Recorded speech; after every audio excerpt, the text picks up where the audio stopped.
What can I say about Stray? Well, for starters, it's really topical. It's a game about a post-apocalyptic world where a man-made contagion forced humanity into quarantine cities, a police state enforces said state, and robots eventually took over humanity's place when they were all wiped out.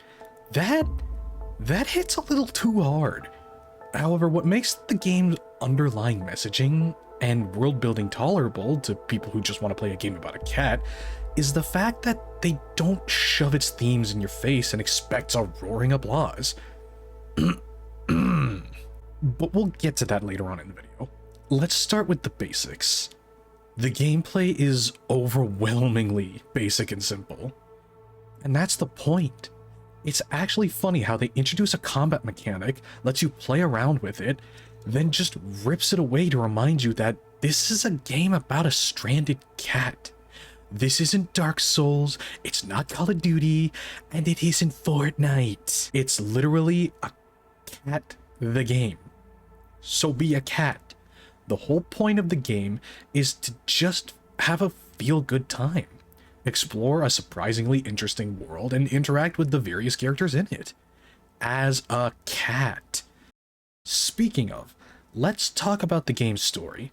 Now, the reason why I enjoyed my time with this game's themes and world building is the fact that it doesn't really shove any of it onto you.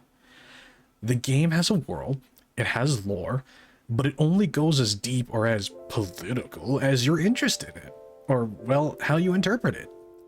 It all comes down to how much of this world you're willing to explore and how many of the memories you can find. Oh, look at that. A game that respects the player's willingness to interact with it instead of trying to push its mechanics, lore, messaging, and cash shops onto them in 2022?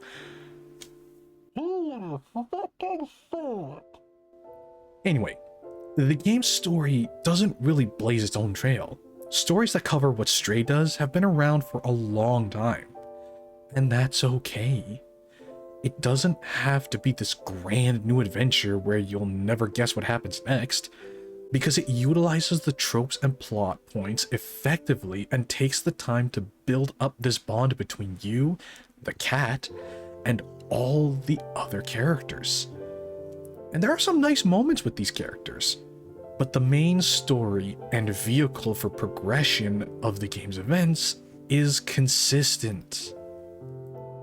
You're a cat that got stranded and needs to find a way to get back to the outside world. That's it.